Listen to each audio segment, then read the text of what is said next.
हामी यसरी हिँड्दैछौँ सिराले कता फ्याँक्दैछ आयो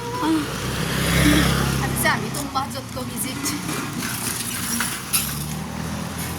मेरो फेरि न्यू हेयरस्टाइलको हो आज न्यू भएको लन्च भएको पल्स हालेर ल खै एकजना चाहिँ कता कतातिर हराउनु ए ततातिर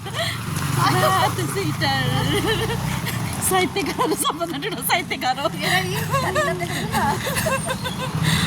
किताबे बहुत ऊ पर ऊ त्यो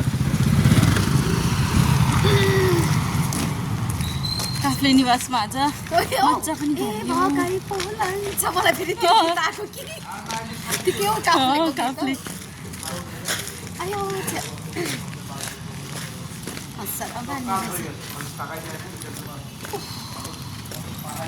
साह्रै एक्लै पनि भएन त खास